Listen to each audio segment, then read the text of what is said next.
Welcome to the astrology for the week of September 24th through the 30th of 2023.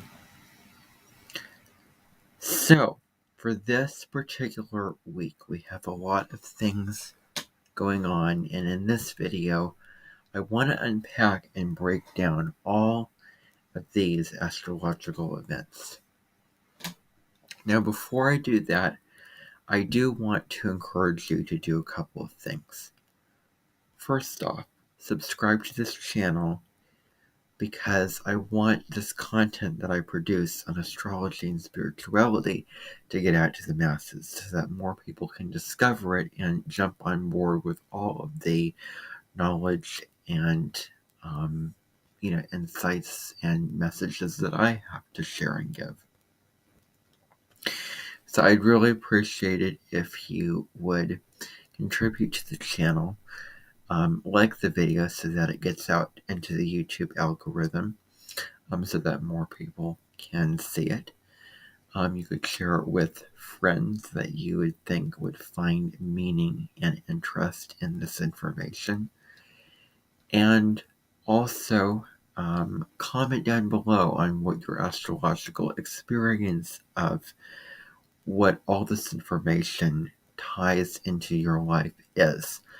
So, like this happens in my 10th house, and, like getting personal and getting, making comments and adding to my videos and doing all those kind of things is very, very interesting and engaging in its own way. So with all of that in mind, I do want to make a couple of announcements. First of all, I am in the middle of doing a whole series of videos on Saturn through all 12 signs. I've already made an introduction video where I speak about Saturn, the planet Saturn, and its meaning in astrology. I get really, really in-depth with that. And then there's another video on Saturn in Aries. It's the Saturn in Aries is basically where you're trying to be your authentic self and cultivate the self-confidence that you can have what you need and want, and the desire and the motivation and the energy to go after that. So I discuss all of that and more in that video on Saturn and Aries. And the other little announcement is I may throw in an oracle reading at the end of this video that is going to be from one of Colette Baron-Reid's oracle decks. And if you're not familiar with Colette Baron-Reid, she is a spiritual teacher. She is an author of several oracle decks and books. She is, a medium, a spiritual medium.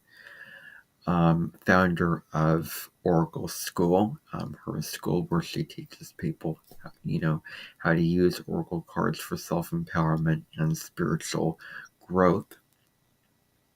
And she also is a singer of several songs with several albums, including Magdalene's Garden and forget, another one. But anyway, that is just, what I want to say right here and now. And so I'm going to be doing an oracle reading at the end of this video, where I'm going to pull a card or two from one of her decks to reveal some more spiritual information and insights when it comes to all the astrology that I have to talk about, because the astrology is great on its own.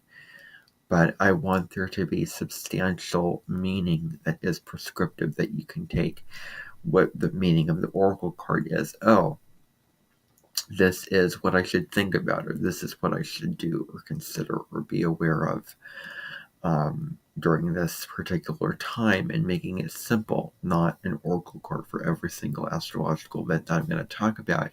But this is how to simplify and make all of these astrological events mean something deeper and a simple version of what you can do and think about beyond just watching this video. So it adds another layer of meaning and information along with the astrology.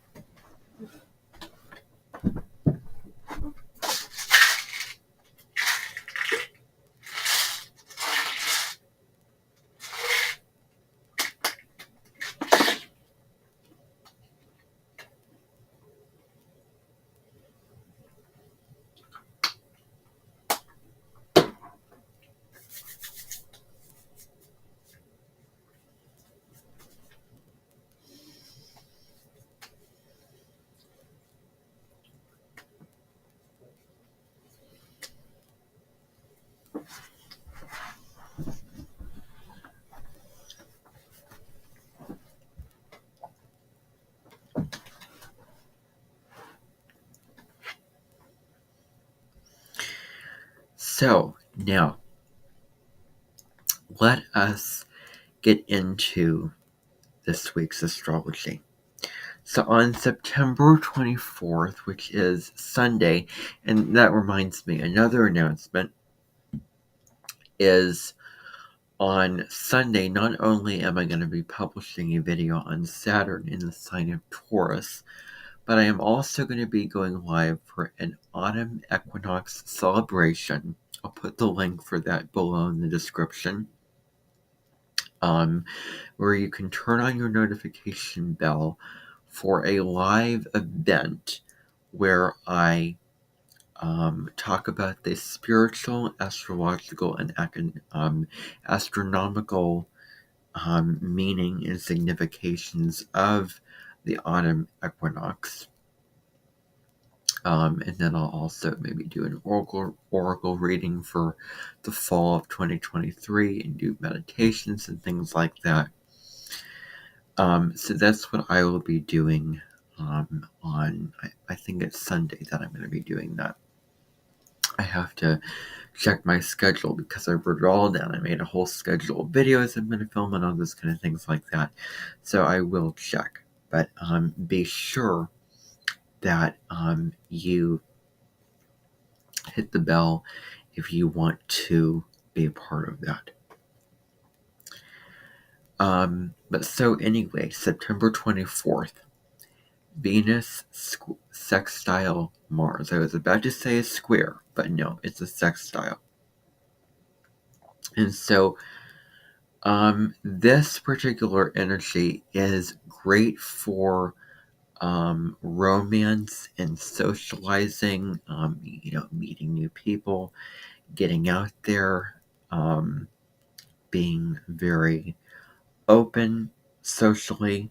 It's also great for initiating conversations in relationship, really, striking up new, friends and, acquaintances and people in your world. So Mars is, that assertive energy that, wants to go after something and it feels like it's worthy of having anything that it wants. And Mars is a very assertive, as I said before, driven, motivated, and a very self-focused energy that likes to take the lead, likes to initiate. And then Venus is the planet of love. It's a feminine planet. It's about bringing people together. It's about connection and harmony and, relationships. And what do you value in a relationship? What relationship will fulfill you? Why do you enter into this relationship as opposed to this other relationship? And what about this relationship is persuading you into it and leading you away from it? That's all determined by your Venus sign. So how you go about your relationships is also Venus. So, this energy can really give you the willingness to make the first move, to initiate an interaction, a conversation, or whatever. And because Mars always seeks a new quest, a new adventure to go on in life. And Venus is about joy and fun. This is a good, wonderful aspect to have an adventure with a partner.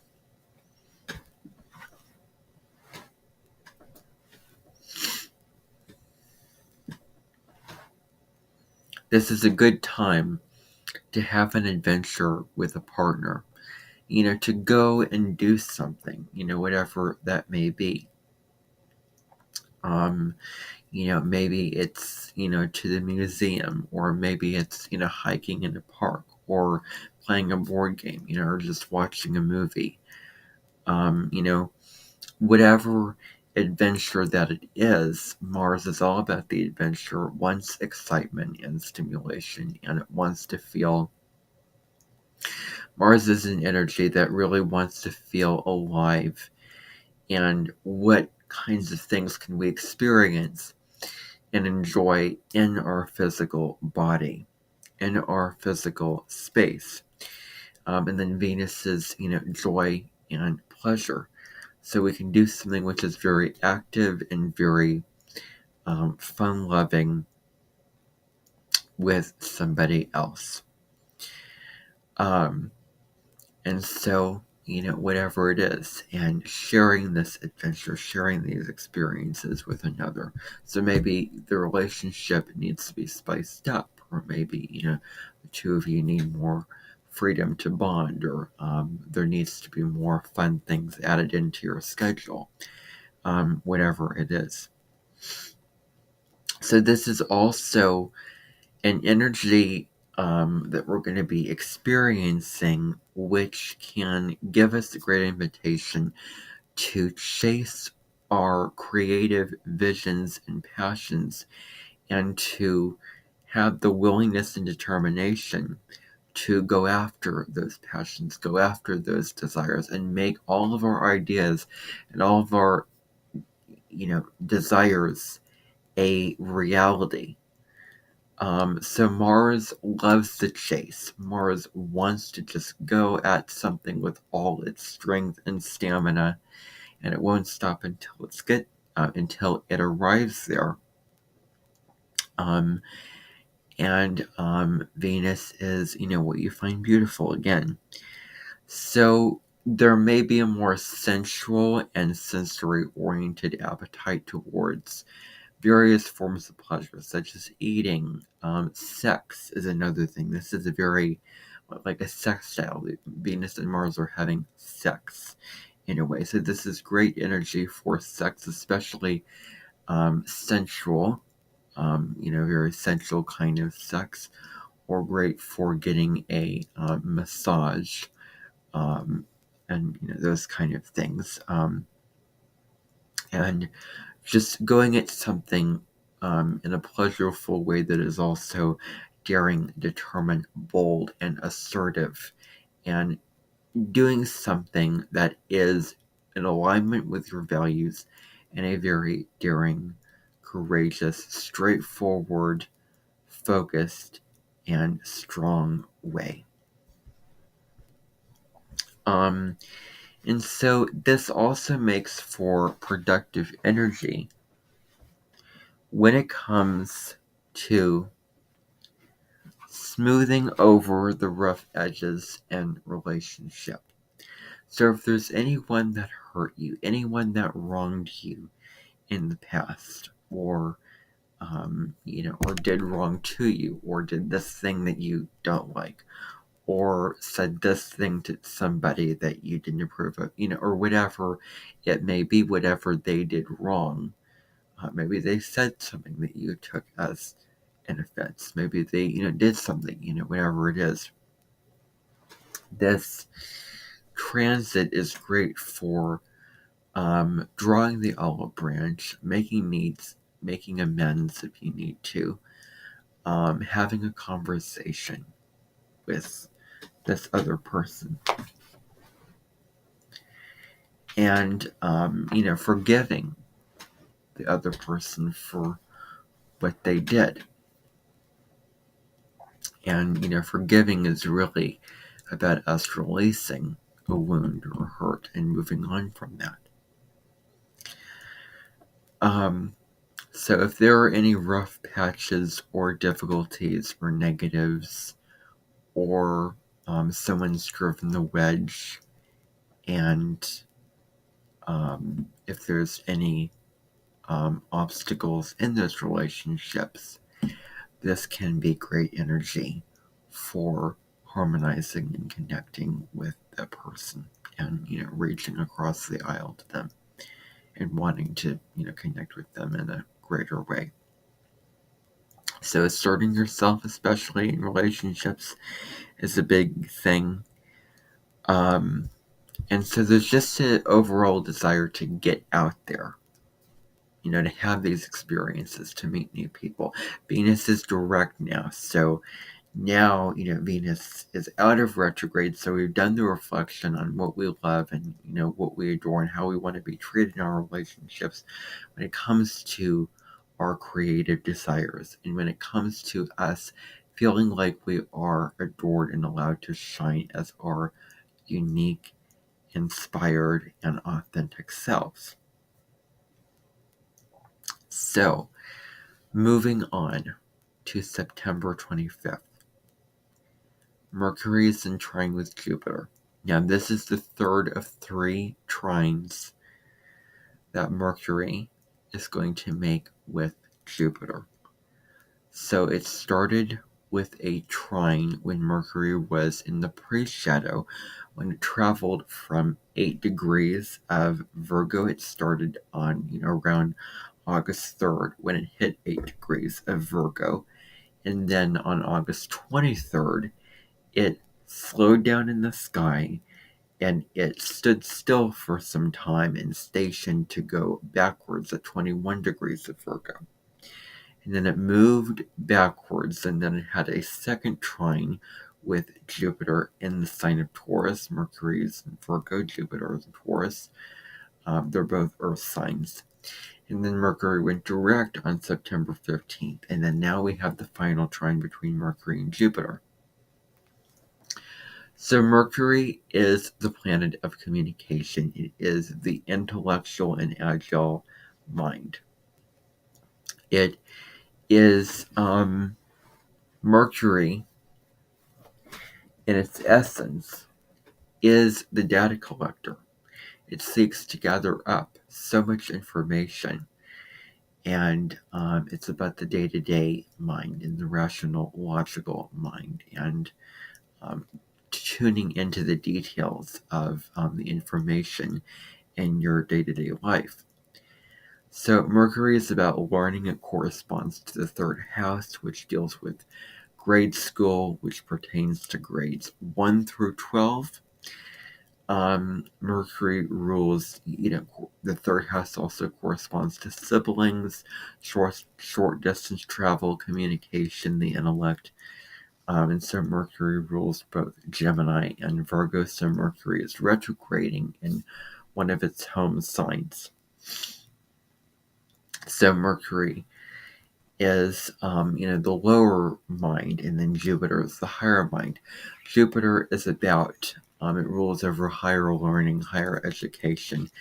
It rules over thinking in terms of a broader vision for your life, thinking in terms of a higher, broader perspective, seeing the lens down from high above, seeing something from a much more spiritual and philosophical point of view. That's very, Jupiter energy.